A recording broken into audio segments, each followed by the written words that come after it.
Kula bela gelmez, hak yazmayınca, hak bela yazmaz, kul azmayınca. Gözyaşları merhamete delildir, yürek yanmasa göz ağlamaz. Unutmayın, dünyada yaşamıyorsunuz, dünyadan geçiyorsunuz. Dua kapı çalmaktır, sonrasına karışmak haddi aşmaktır. Asıl yetimler anadan babadan değil, ilim ve ahlaktan yoksul olanlardır. Hazreti Ali radıyallahu anh. Yanmak var, yanmak var, odun yanınca kül, insan yanınca kul olur.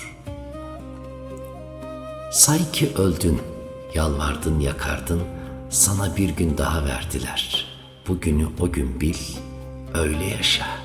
İmam Gazali. Edepli edebinden susar, edepsiz de ben susturdum zanneder. Hayat bir uykudur, ölünce uyanır insan. Sen erken davran, ölmeden önce uyan. Lisanı ağızda olanı değil, lisanı gönlünde olanlara yar et bizi. Tebessümü simasında olanı değil, tebessümü gönlünde olanlara kat bizi. Aşkı tende sananı değil, aşkı ruhunda can bilenlere arat bizi. Aklını başına al da, fani olan bu dünya zindanında kimsede vefa arama. Bu dünyanın vefası bile vefasızdır. Küsmek ve darılmak için bahaneler aramak yerine, sevmek ve sevilmek için çareler arayın. İyilik hoşluk zamanında herkes hoştur, candır. Fakat derin sıkıntı zamanı geldiğinde anlarsın ki Allah'tan başka dost yoktur. Allah kuluna 3 şekilde cevap verir. Evet der, istediğini verir. Hayır der, daha iyisini verir. Bekle der, en iyisini verir. Şükürler olsun Rabbime. Kırılmış bir kalbin hesabı bu dünyaya ağır gelir. Mazlum ol, zalim olma, üzül de üzen olma. Mahşerde hesap zordur, ezil ama ezen olma. Şikayetçi kötü huyludur, iyi huylu şikayet etmez, tahammül eder. Nice insanlar gördüm, üzerinde elbise yok. Nice elbiseler gördüm, içlerinde insan yok. Söyle ey yar, hüznümü sana nasıl arz etmeliyim? İçinde sen geçen cümleleri ezber mi etmeliyim? Derdi heybeme yükleyip yitik diyarlara mı gitmeliyim? Hasretini sabırla bertaraf mı etmeli, yoksa bu hasrete şükrü mü öğretmeliyim? Söyle ey yar, seni nasıl yad etmeliyim? Lal değmeli dilime belki, seni bir tek yüreğime, seni bir tek yüreğime söyletmeliyim. Hazineyi hiç bilinen yere koyarlar mı? Sen lütfun içinde kahrın, kahrın içinde lütfun gizli olduğunu bil. Kıymet bilmek, kaybedince arkasından ağlamak değil, yanındayken sımsıkı sarılmaktır.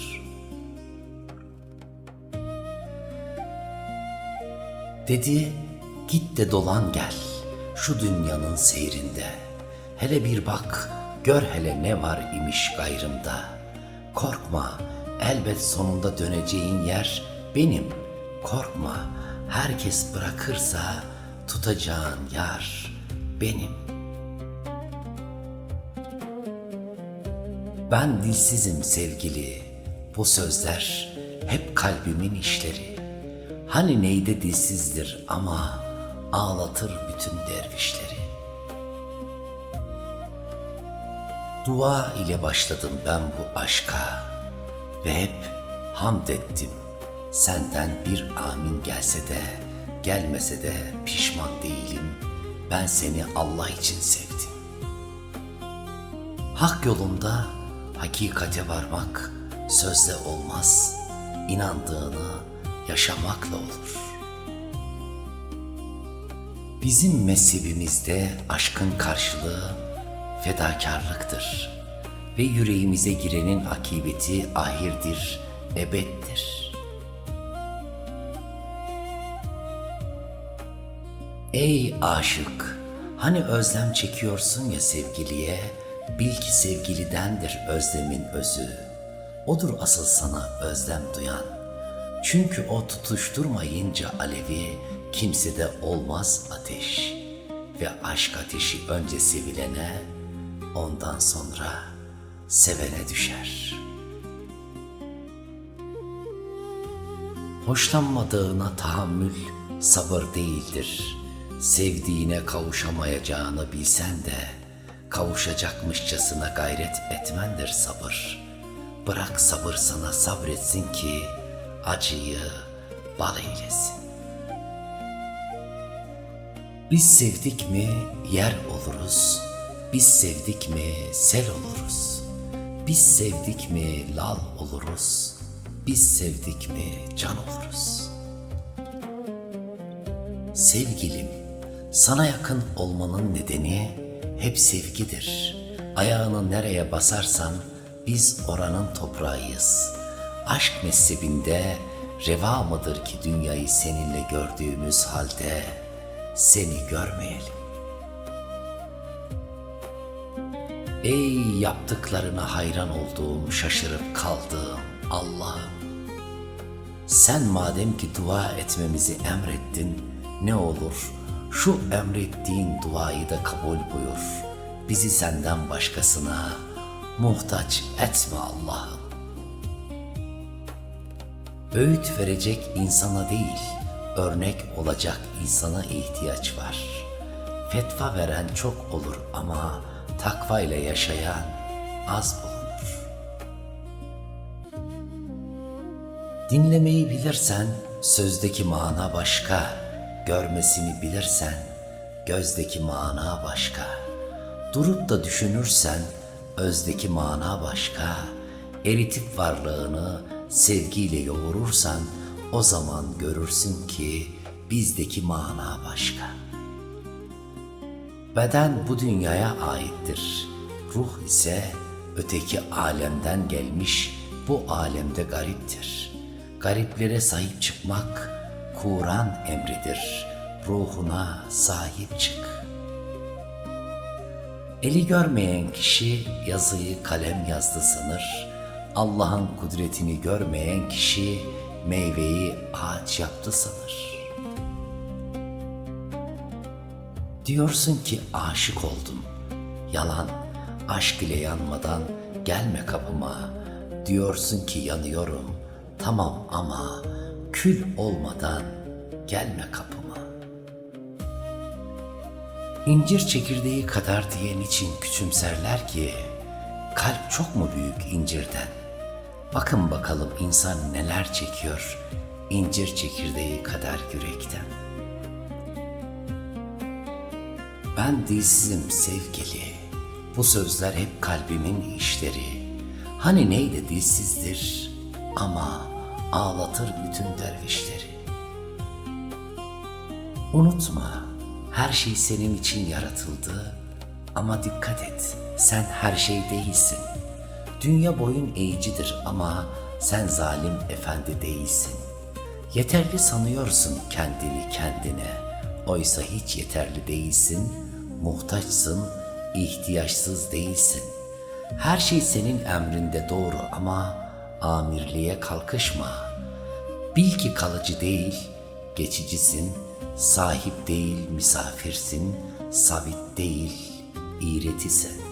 Her ne var ki sende ödünçtür, senin sanma, şımarma.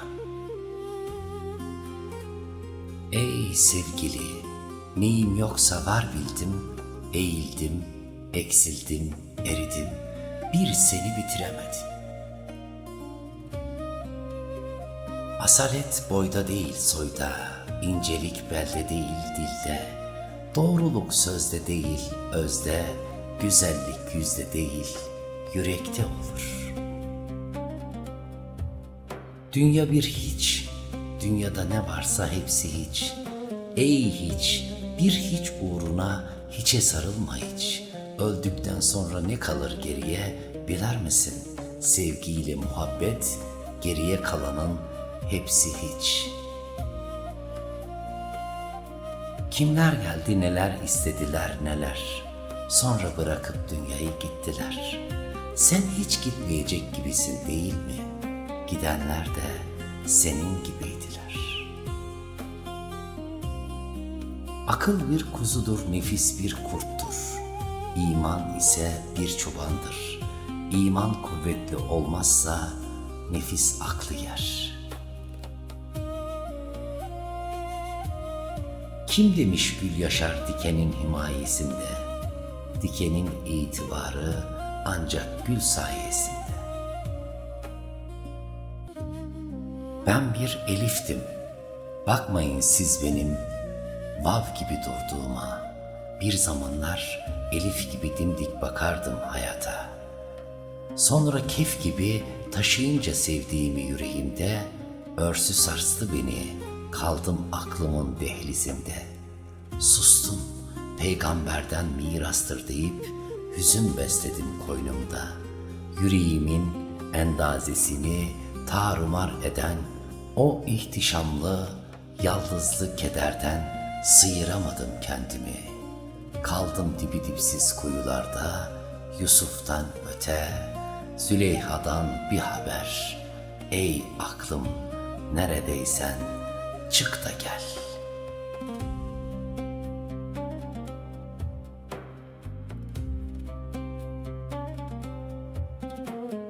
Hayatta olabileceğiniz en güzel yer, bir duanın içinde yer almaktır. Şems-i Tebrizi.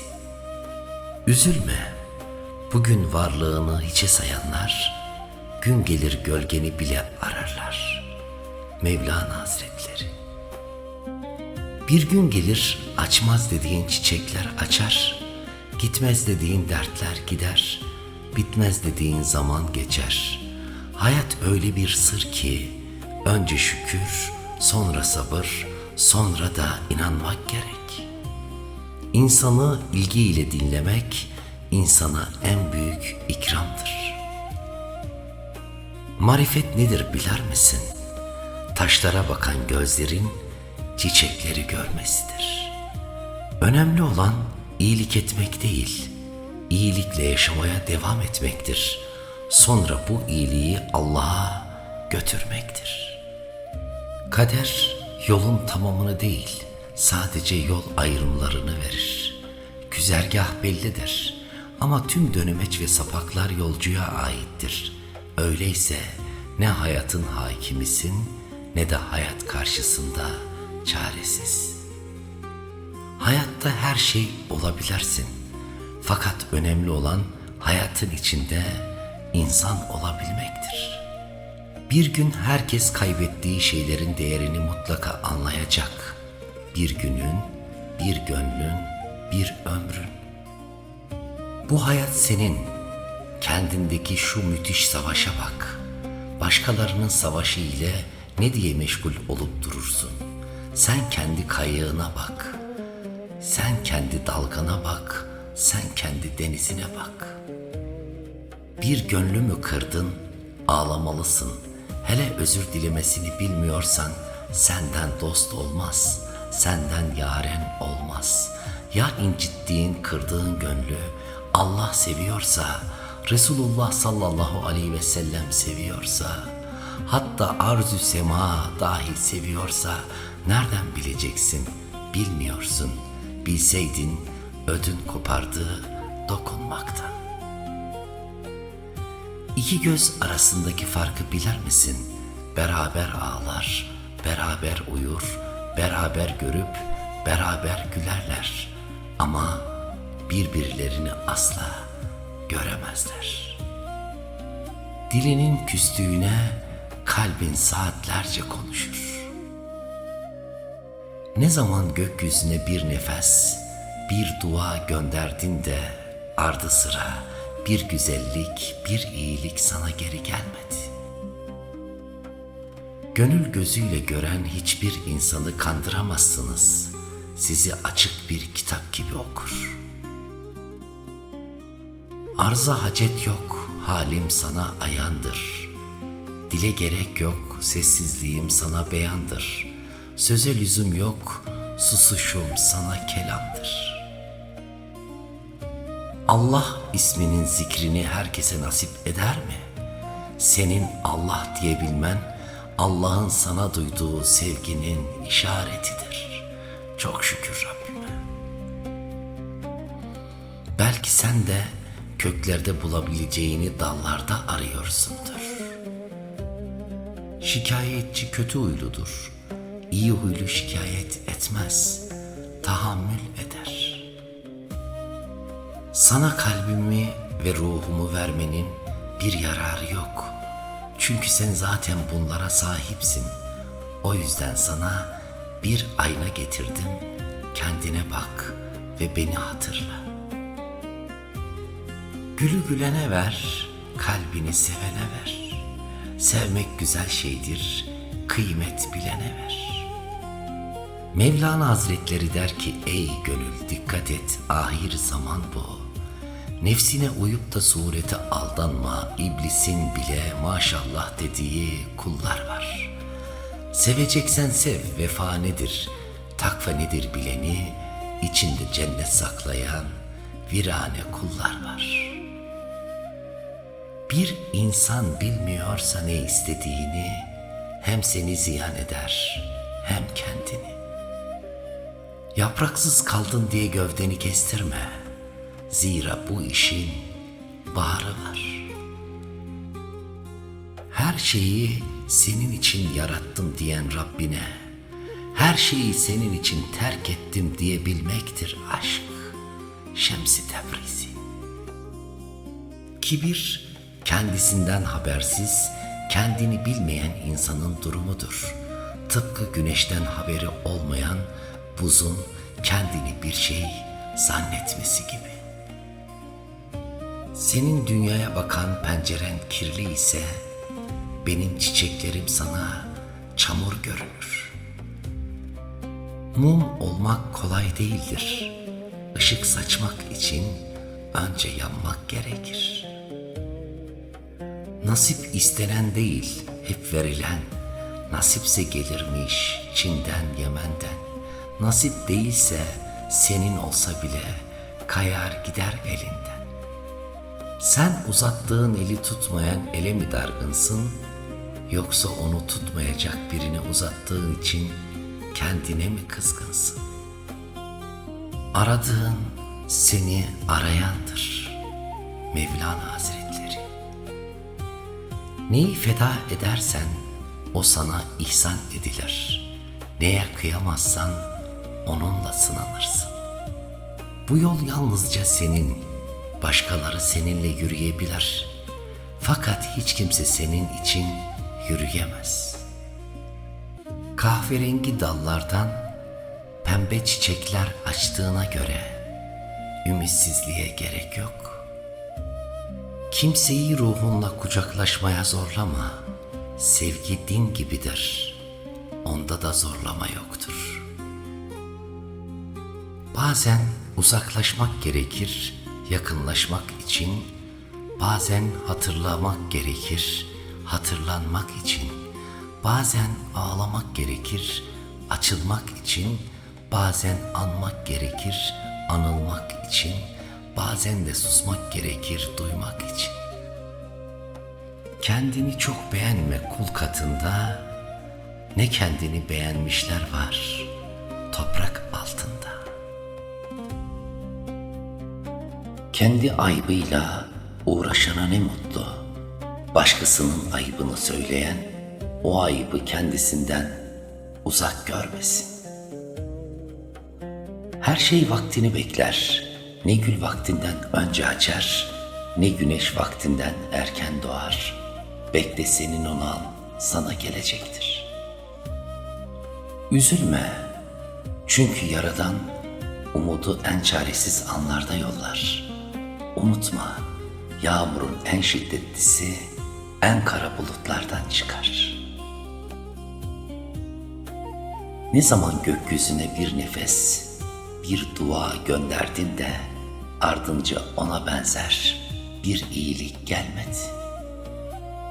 Üzülme can, doğruysan zarar gördüm deme. Bil ki iyiler mutlaka kazanır. Ey Müslüman, edep nedir diye sorarsan, bil ki edep, her edepsizin edepsizliğine katlanmaktır.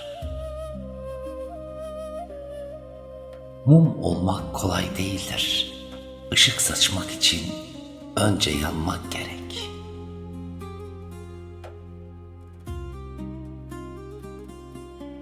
Bencillik gözüne takılmış ayna gibidir.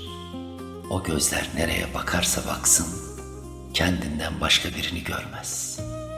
Nasibinde varsa alırsın karıncadan bile ders, nasibinde yoksa bütün cihan önüne serilse sana ters. Akıl bir kuzu, nefis bir kurt, iman ise çobandır. İman kuvvetli olmazsa nefis aklı yer. Bazen diyorum ki ne olacak söyle gitsin. Sonra diyorum ki söyleyince ne olacak sus bitsin.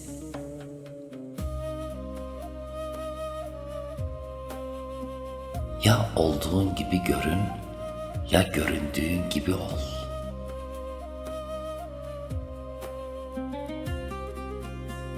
Sözün kıymetini lal olandan, ekmeğin kıymetini aç olandan, aşkın kıymetini hiç olandan öğren. Kusur bulmak için bakma birine, bulmak için bakarsan bulursun. Kusuru örtmeyi marifet edin kendine, işte o zaman kusursuz olursun. Aşk topuklarından etine kadar işlemiş nasır gibidir. Ya canın acıya acıya adım atacaksın, ya da canını acıta acıta söküp atacaksın. İki yolda da tek bir gerçek olacak. Canın çok ama çok acıyacak. Ey gönül ses etme bekle. Ya nasip de Rabbine bırak. Dün akıllıydım, dünyayı değiştirmek istedim. Bugün ise bilgeyim, kendimi değiştirdim.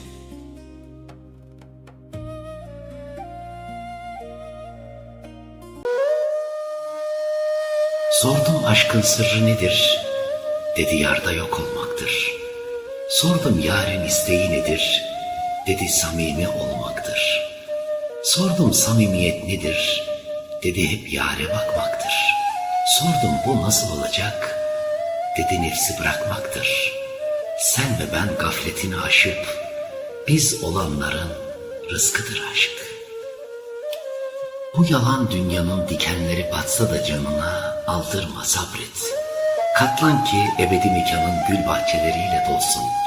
Hangi dertten yakınıyorsan yine de sabret. Sabret ki o en büyük merhamet sahibi ellerinden tutsun. Kalp midir insana sevdiren yoksa yalnızlık mıdır körükleyen? Sahi nedir sevmek? Bir muma ateş olmak mı? Yoksa yanan ateşe dokunmak mı?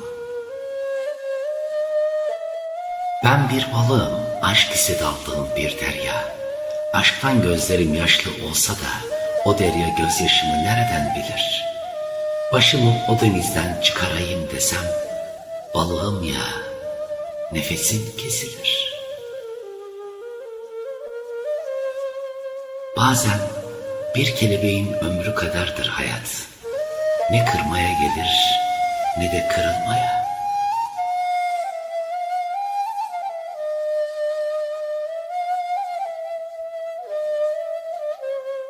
Sanma ki gül dikenin himayesinde, dikenin itibarı gül sayesinde.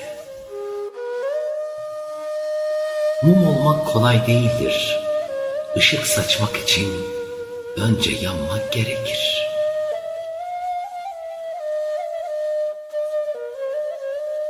Ne güzel demiş Mevlana Hazretleri, çektirilen acı havada asılı kalmaz, çektirenin başına düşer, sabret. Mutluyum çünkü yol yakınken dönüşlerim var. Huzuruma şaşırmayın çünkü yarı yolda duranlardan koşar adım gitmişliğim var. Kızmayın aşktan caymışlığıma, benim karşıdan tanımama gibi bir özrüm var. Gelsin hayat bildiği gibi, elinde ne varsa hayata dair. Ötesi hiçbir şey ya da vesair, gerisi misafir. Değer verdiğin şey layık olanda incili kaftan, layık olmayan da yamalı fistan gibi durur.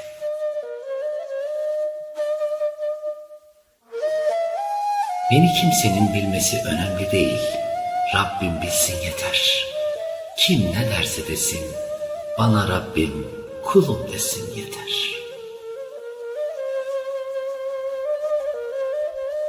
Sıkıntılar misafirdir, gelir ve gider. Önemli olan gönderenin hatırına misafire sabretmektir.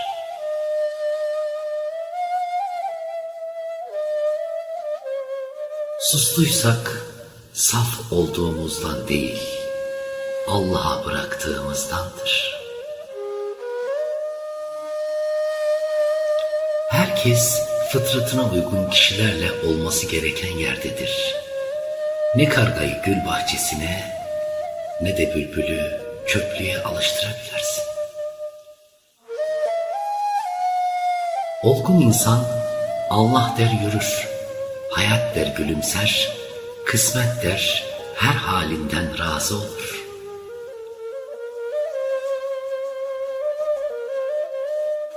Mutsuzum diye bahane arama, Rabbin o kadar güzellikler vermiş ki, uyan da kalp gözünü arala.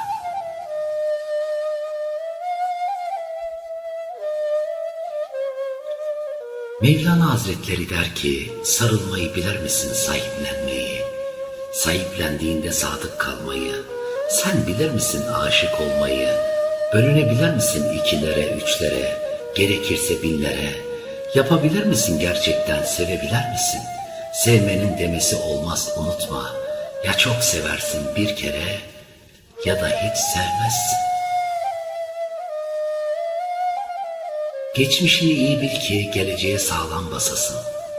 Nereden geldiğini unutma ki nereye gideceğini şaşırmayasın.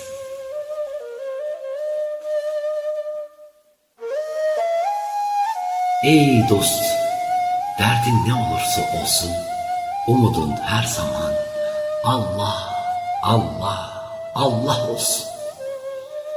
Sesini değil sözünü yükselt, yağmurdur çiçekleri büyüten, gök gürültüsü değil.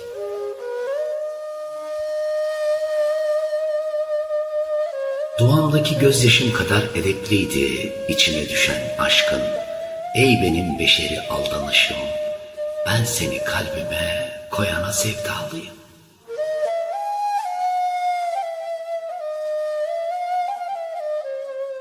Gözün sevgiliye hasret ise her an nazlı geçer. Sevgi muhabbet yoksa gülüşün hazan saçar. İki cihan bir olunca benlik aradan çıkar. Gönül sevgiliyi bulmuşsa kuru dal bile çiçek açar.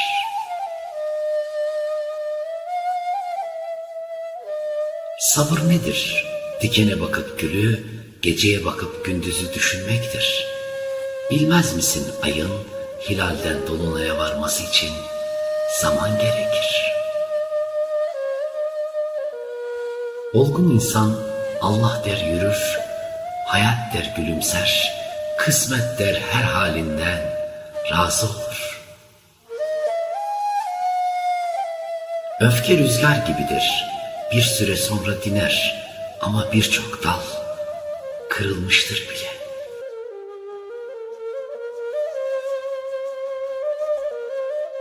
Ağaç dalındayken bilmezmiş yaprağın kıymetini. Düşünce anlarmış onu ne kadar çok sevdiğini. Sen içine yönel, dışından seni habersiz sansınlar. Ne güzel haldir ki o, sen akıllı ol, seni deli sansınlar. Aklına yalnızlık gelmesin, mesafeler yalandır. Acılar yüreğini daraltmasın, dünya imtihandır. Sığın o Rabbe ki, cezası bile lütfundandır. Sabret ey yar, zahmette rahmet var. Vuslatın kıymeti olmazdı, iyi ki hasret var. Tökezlersen eğer kaldır ellerini, Rahman ve Rahim olan Allah, Allah var.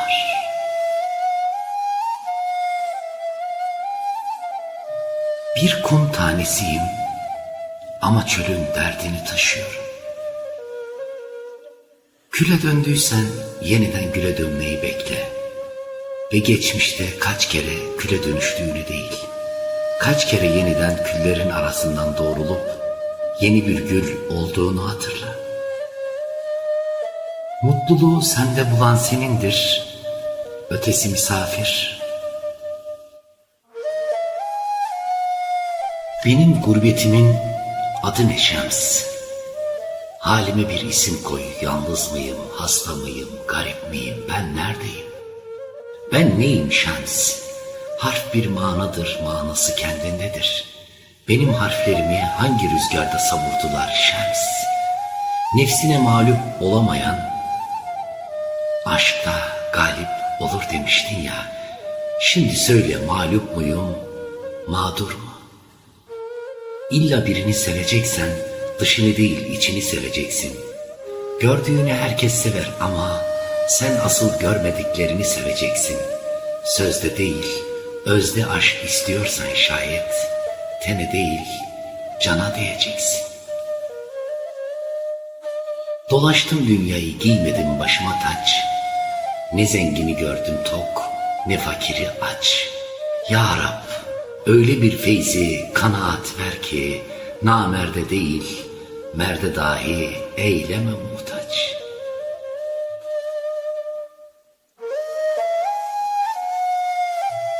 Sen çiçek olup etrafa gülücükler saçmaya söz ver. Toprak olup seni başının üstünde taşıyan bulunur. 1000 senede okusam, ne biliyorsun diye sorsalar bana, haddimi bilirim derim. Mevlana Hazretleri. Mevlana Hazretleri der ki, sevgide fedakarlık yolunu bilmeyenleri asla gönül kapınızdan içeri sokmayın. İnsanı gördüklerinden ibaret sayma, görmediklerinde ara. İçidir hakikatin resmi, dışı sadece bir manzara. Kardeşim, sen düşünceden ibaretsin, geriye kalan et ve kemiksin. Gül düşünürsün, gülistan olursun, diken düşünürsün, dikenlik olursun.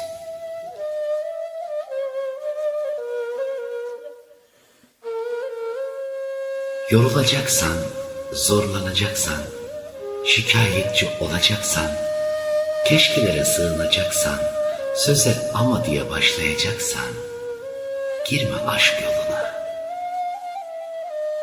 Ey gönül, dikkat et, ahir zaman bu. Nefsine uyup da surete aldanma. İblisin bile maşallah dediği kullar var. Seveceksen sev, vefa nedir, takva nedir bileni, içinde cennet saklayan virane kullar var. Ben Ömer Hançeri. İstiyorsan hakka varmayı, meslek edin gönül almayı. Bırak saraylarda mermer olmayı, toprak ol bağrında, güller yetişsin.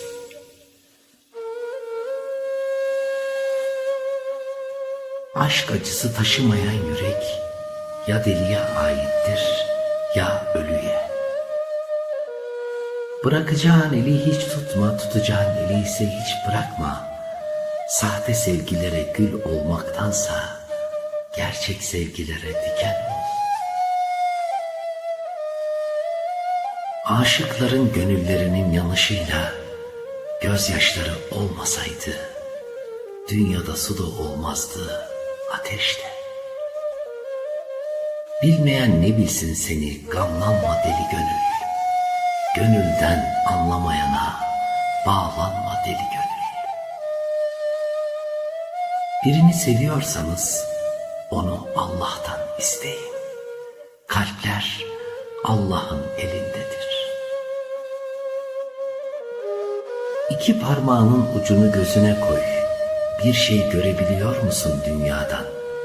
Sen göremiyorsun diye bu alem yok değildir.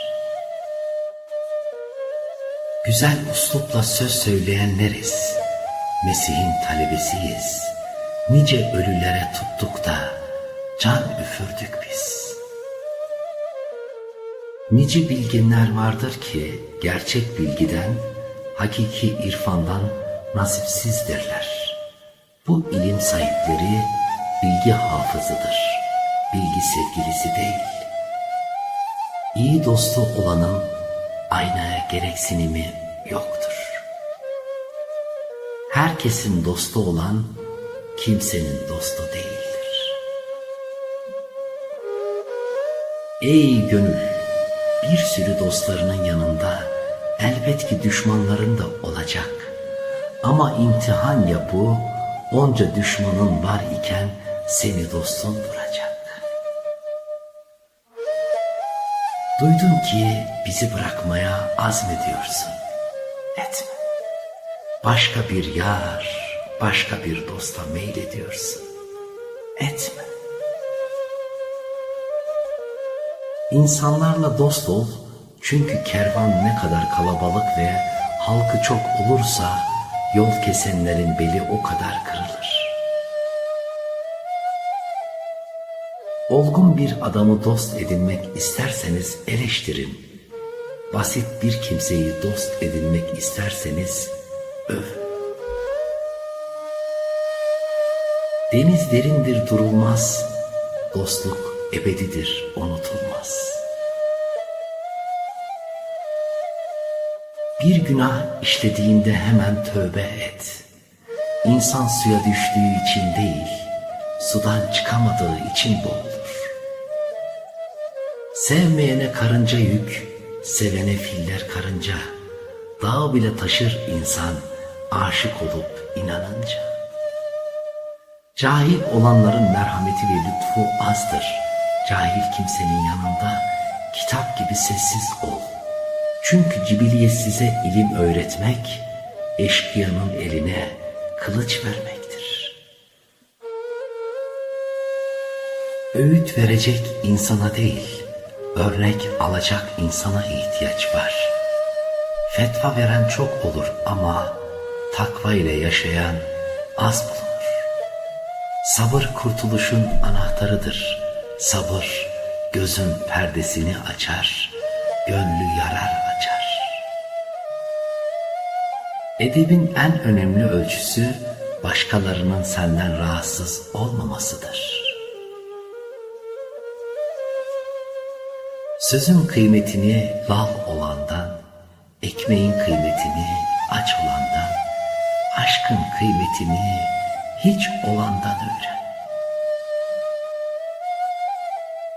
Ne ile konuştum, dedim bana derdini söyle. Kim ağlatır seni, bu feryat nedir böyle? Dedi, o sevgiliden ayrı düştüm üzgünüm. Gayrı geçmez alemde benim feryatsız günüm. Bil ki zahiri suret yok olur, fakat mana alemi ebedidir, kalır. Testinin suretiyle ne vakte dek oynayıp duracaksın? Testinin akışından geç, ırmağa suya yürü. Sureti gördün ama manadan gafilsin, akıllıysan sedeften inci set çıkar. Dinle neyden duy neler söyler sana, derdi vardır ayrılıklardan yana. Kestiler sazlık içinden der beni, dinler ağlar hem kadın hem er beni. Göğsü göz göz ayrılık gelsin de bir, sen o gün benden işit özlem nedir? Zor diyorsun, zor olacak ki imtihan olsun. Ey can, kimseyi kırma, sözden ağrı yoktur. Doğruların yemin etmeye ihtiyacı yoktur.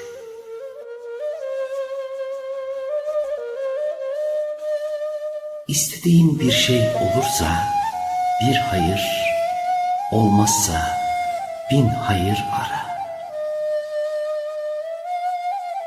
Uğraşma boşuna, seni ancak gördükleri ve duydukları kadar anlayacaklar.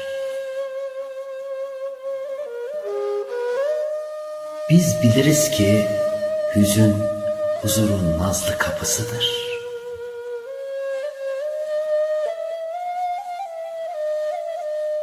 Asıl yar yaradandır, gerisi yaralayandır.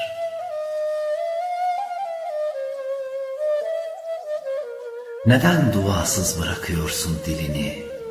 Kapıyı çalmadan açılmasını bekleyenlerden misin yoksa?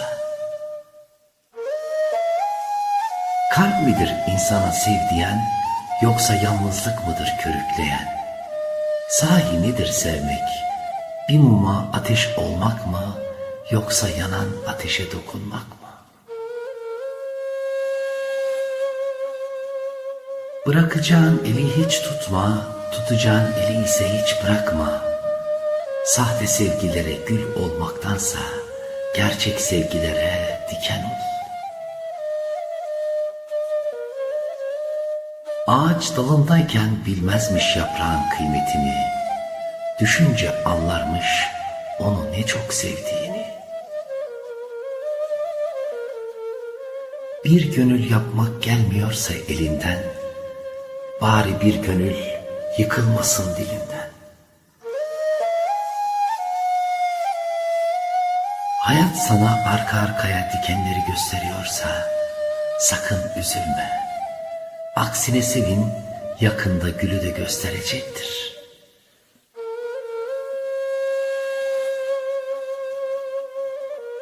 İnsanda güzel olan yüzüdür, yüzde güzel olan gözüdür. Ama insanı insan yapan ağzından çıkan sözüdür. Günah sofrasından doğrulmayanın gönül sofrasında gözü olur mu? Allah aşkı ile yoğrulmayanın ona naz etmeye yüzü olur mu? Hüzünle titreyen kalbe ince bir ah dokunur. Kalbi kırık olanın kalbine Allah dokunur. Başkasından üstün olmamız önemli değildir. Asıl önemli olan şey dünkü halimizden üstün olmamızdır. Kötülük yaptın mı kork. Çünkü o bir tohumdur. Allah yeşertir, karşına çıkartır. 4 şey Allah'a ulaşmayı engeller. Şehvet, çok yemek, mal ve makam, uç ve gurur.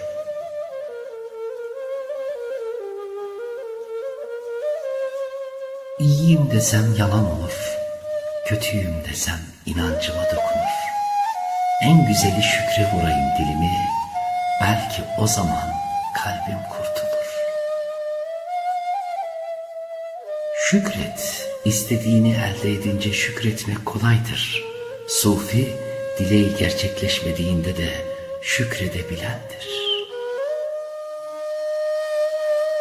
Dostun sana düşmanlık eder, haset ve kinini dışarı vurursa senden yüz çevirdi diye feryat etme. Kendini ahmak ve bilgisiz hale düşürme. Allah'a şükret, yoksullara ekmek ver ki onun çuvalında eskimedin, yıpranmadın, ebedi dostun Allah'tır. Allah. Ey can, kimseyi kırma, sözden ağrı yoktur. Beden çok yükü kaldırır ama gönül her sözü kaldıramaz. Ey can, imtihan içinde imtihan vardır.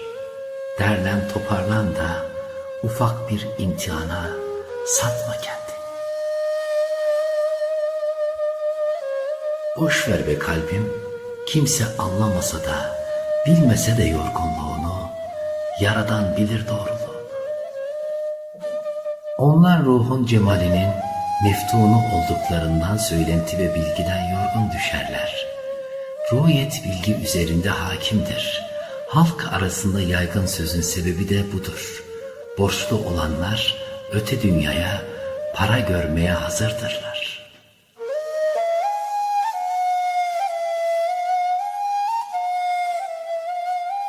Gönül öyle yol geçen hanı değil, dergahtır. Paldır küldür girip çıkılmaz, günahtır. Sevgili nasıl olmalı? Dayanılmaz olduğun zamanlarda bile sana dayanmalı. Hileden, desiseden endişe etme. Eğer birileri sana tuzak kuruyor, sana zarar vermek istiyorsa Allah da onlara tuzak kuruyordur. Çukur kazanlar o çukura kendileri düşer. Bu sistem karşılıklar esasına göre işler. Ne bir katre hayır karşılıksız kalır, ne bir katre şer. Onun bilgisi dışında yaprak bile kıpırdamaz. Sen sadece buna inan.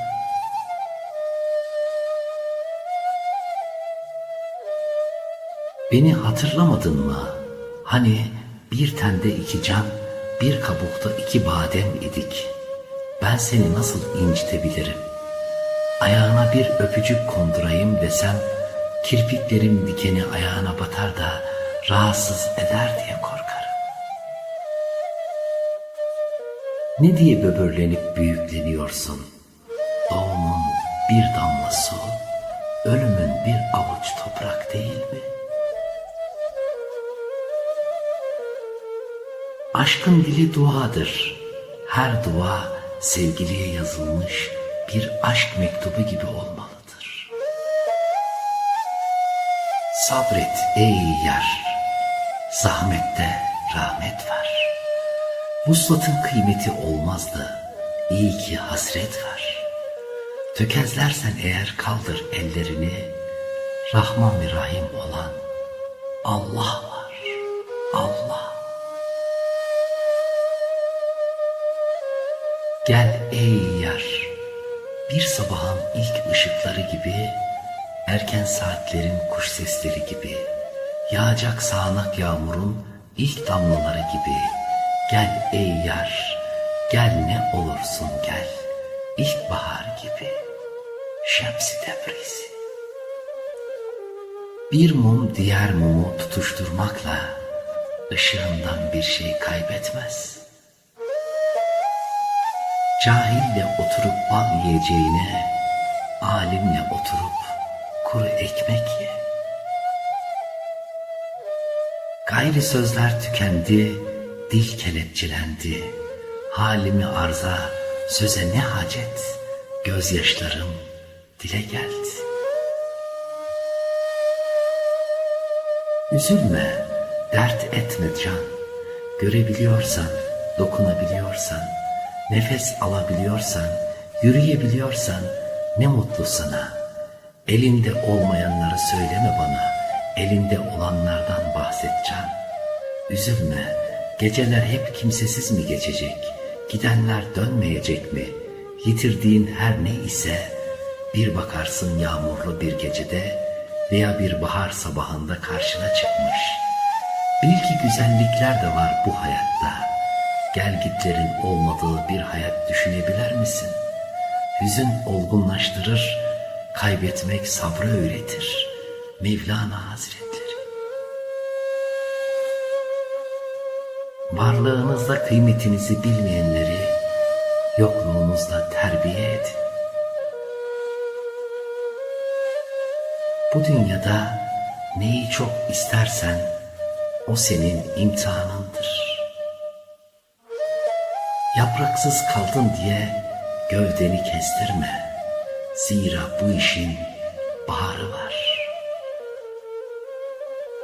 Sen ol, mutluyken söz, üzgün iken cevap, öfkeliyken de karar verme. Çalınan her kapı hemen açılsaydı, ümidin, sabrın ve isteğin derecesi anlaşılmazdı. Dünya sevgisi herkese düşmandır. Nice insanın ömrünü boşa harcamasına sebep olur. Kalp bir bahçedir. Onda mutlaka bir şeyler bitecektir. O halde güzel şeyler ekin ki güzel şeyler bitsin. 3 sözden fazla değil, tüm ömrüm şu 3 söz. Hamdım, piştim, yandım. Ölümü yaptığın zaman yastığının altında, kalktığın zaman burnunun ucunda bil. Hazreti Ömer radıyallahu anh. Kapına geldim ve ben olmaktan vazgeçtim. Sen yeter ki kim o de, kim olmamı istiyorsan o olmaya geldim. Gönül kapısı herkese açılır mı? 2 laf eden adam sayılır mı? Bakma insan oğlunun uyruğuna, tanıyamazsın basmadıkça kuyruğuna. Yaradanı hangi kelimelerle tanımladığımız, kendimizi nasıl gördüğümüze ayna tutar. Şayet Allah dendi mi, öncelikle korkulacak, utanılacak bir varlık geliyorsa aklına, demek ki sen de korku ve utanç içindesin çoğunlukla. Yok eğer Allah dendi mi, evvela aşk, merhamet ve şefkat anlıyorsan, sende de bu vasıflardan bolca mevcut demektir. Ben Ömer Hanceri. Aşk bir seferdir. Bu sefere çıkan her yolcu, istese de istemese de tepeden tırnağa değişir. Bu yollara dalıp da değişmeyen yoktur. Hakka teslimiyet ne zayıflık ne de edilgenlik demektir. Tam tersine böylesi bir teslimiyet son derece güçlü olmayı gerektirir. Teslim olan insan çalkantılı ve girdaplı sularda debelenmeyi bırakır, emin bir beldede yaşar. Geçmiş zihinlerimizi kaplayan bir sis bulutundan ibaret. Gelecek ise başlı başına bir hayal perdesi. Ne geleceğimizi bilebilir, ne geçmişimizi değiştirebiliriz. Ebe bilir ki sancı çekilmeden doğum olmaz. Ana rahminden bebeğe yol açılmaz. Senden yepyeni, taptaze bir sen, zuhur edebilmesi için zorluklara, sancılara hazır olman gerekir. Ey sevgili, ilacım da sensin, çarem de sensin. 100 parça olmuş gönlümün nuru da sensin.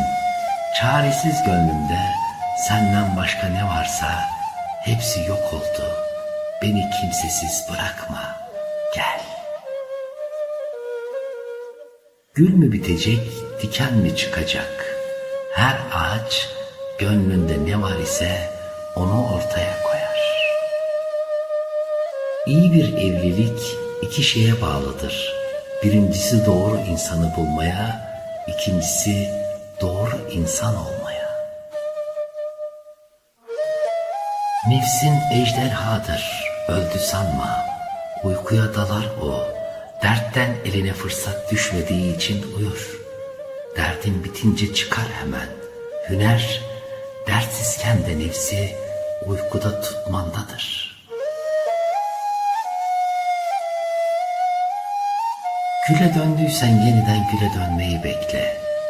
Ve geçmişte kaç kere küle dönüştüğünü değil, kaç kere küllerin arasından doğrulup yeni bir gül olduğunu hatırla.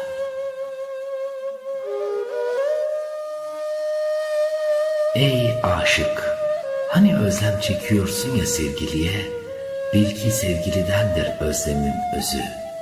Odur asıl sana özlem duyan. Çünkü o tutuşturmayınca alevi, kimsede olmaz ateş. Ve aşk ateşi önce sevilene, ondan sonra sevene düşer. Gel bakalım ateşle nasıl oynanır göstereyim. Gör bakalım ateş mi seni yakar, sen mi ateş? Olur da bir gün mesafeleri aşıp bana gelirsen, yüreğinde rengarenk açan aşk ile gel. Sana affedilmeyecek kadar büyük hata yapan birine, akıl sırlarının bittiği yerden başlayacak ceza vermek istiyorsan, bütün samimiyetinle affet. Hissedilen her şeyi arşivleyen kader, kendisiyle en iyi biçimde ilgilenecektir. Sabretmek öylece durup beklemek değil, ileri görüşlü olmak demektir. Sabır nedir? Dikene bakıp gülü, geceye bakıp gündüzü tahayyül edebilmektir. Allah aşıkları sabrı gül ve şeker gibi tatlı tatlı emer, hazmeder ve bilirler ki gökteki ayın hilalden dolunaya varması için zaman gerekir. Kader hayatımızın önceden çizilmiş olması demek değildir. Bu sebepten ne yapalım kaderimiz böyle deyip boyun bükmek cehalet göstergesidir. Kader yolun tamamını değil, sadece yol ayrımlarını verir. Güzergah bellidir ama tüm dönemeç ve sapaklar yolcuya aittir. Öyleyse ne hayatının hakimisin ne de hayat karşısında çaresizsin. Ey gönül, şimdi sorarım sana, hangi aşk daha büyüktür? Anlatılarak dile düşen mi, anlatılmayıp yürek deşen mi? Başına gelenlerden şikayet etme. Bunlar imtihandır. Hayatın imtihanı kağıt kalem ile olmaz dostum. Kul ile sınanır. Seni sevmeyene fazla sabır gösterme. Sabrının adı yüzsüzlük olur. Bu kadarla kalmaz, fedakarlığın eziklik, sevgin de kişiliksiz olur.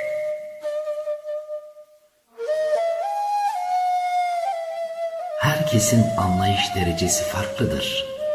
Benim sana anlatacaklarım ancak senin anlayacağın kadardır. Sen benim Yaradan'dan ötürü yaradılanı sevişim, bir adım gelene 10 adım gidişimsin ve herkesi olduğu gibi kabul edişimsin. Sen benim yalandan ve sahteden kaçışım, riyadan bıkışım, gerçeği arayışımsın ve nihayet doğrunun tadına varışımsın. Ey aşık, hani özlem çekiyorsun ya sevgiliye, bil ki sevgilidendir özlemin özü. Odur asıl sana özlem duyan.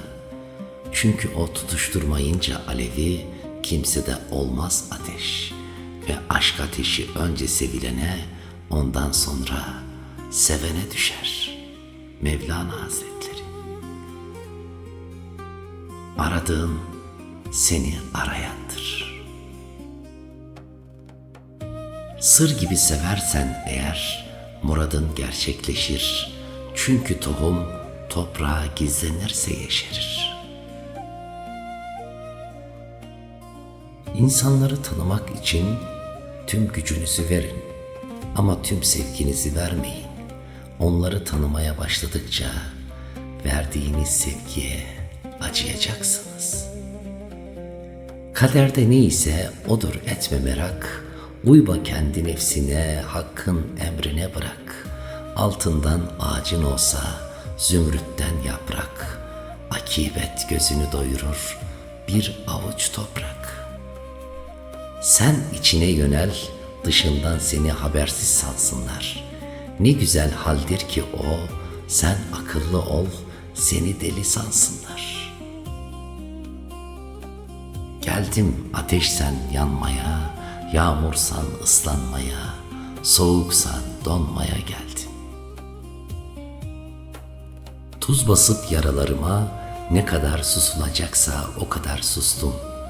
Bir çığlık kanıyor en derininde yüreğimin. Açmadım kimselere yüreğimi, hançeri sadece kendime sapladım ve sustum. Sadakat tek kalıp bir elbiseydi, kimine bol, kimine dar geldi. Dürüstlük çok beyazdı, temiz tutamam deyip kimse almadı. Velhasıl insanoğlu çıplak kaldı. Ar, edep ve haya sığınacak bir beden aradı. İşte aşk bütün bu kusurları bir ten olup kapattı. Aşka bir vefa borcu kaldı, onu da Allah Celle Celaluhu için sevenler aldı. Allah Firavun'a dünya mülkünü verdi fakat bir dert vermedi. Zira dert dünya mülkünden kıymetlidir. Unutmayın, dünyada yaşamıyorsunuz, dünyadan geçiyorsunuz. Dayan be gönlüm, bir çare değilsin, Yaradan sana yar. Kimsesiz değilsin, yanında kimsesizler kimsesi var. Biliyorum sığmazsın hiçbir yere, dünya sana dar. Ama dayan gönlüm, dayan ki her gecenin mutlaka bir sabahı var. Ey can, hiç kimseye hak ettiğinden fazla değer verme.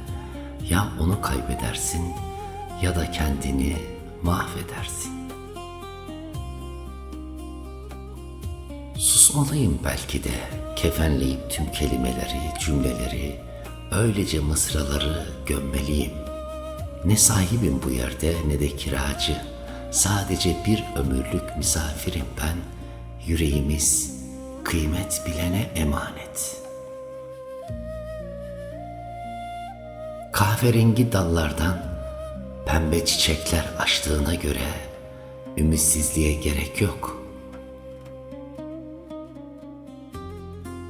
Düşüncen konuşmana, konuşman hareketine, hareketin kaderine yansır. Güzel düşün, güzel yaşa.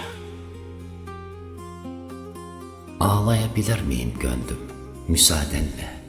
Şöyle katıla katıla şimşekli bir gökyüzü gibi günaha batan tüm kirliliğim ile ağlayabilir miyim? Öylesine ama ölesiye, bu can çıkana kadar bedenden, nefsimin nefesi kesilesiye, pembe güller mor menekşelere düşesiye, sol yanımın ateşi yükselesiye kadar, kendi omzumda kimseciklere yük olmadan ağlayabilir miyim?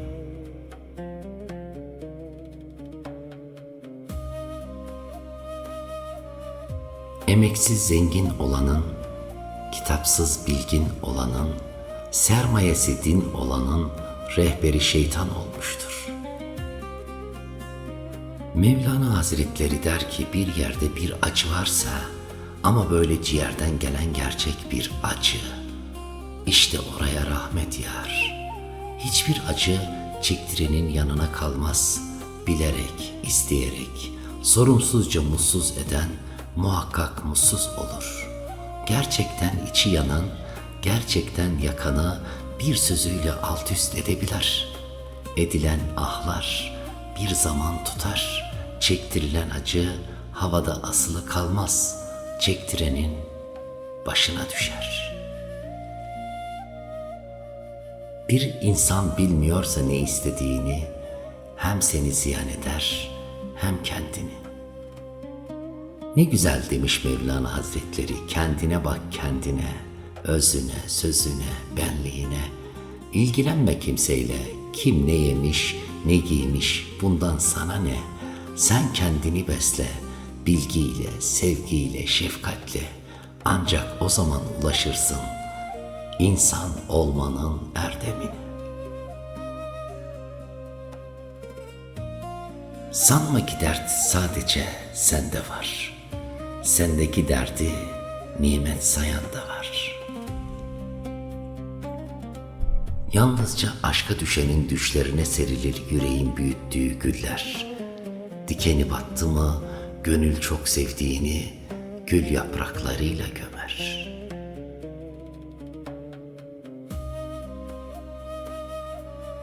Misafirsin bu hanede ey gönül. Umduğunla değil, bulduğunla gül. Hane sahibi ne derse o olur. Ne kimseye sitem eyle, ne üzül. Ağlayan mı anlar, yoksa anlayan mı ağlar? Konuş ey kalbim, baki mi şu beden? Sevgi kimin için, gözyaşı kime? Ayrılık bu dünyada zor, ya ahirette? Yan diyorum içime, sadece sen yan ve dayan diyorum gönlüme. Herkes mutlu olsun, sen dayan. Aşk dediğin ya Allah'tan gelmeli, ya Allah için olmalı, ya da Allah'a ulaştırmalı, yoksa yerle bir olmalı. Gönül sevgiliyi bulmuşsa kuru dal bile çiçek açar. Ağlatan Leyla ise mahkum etme gözyaşını, siliver gitsin. Ağlatan Mevla ise mahrum etme gözyaşını, salıver gitsin. Günah sofrasından doğrulmayanın gönül sofrasında gözü olur mu?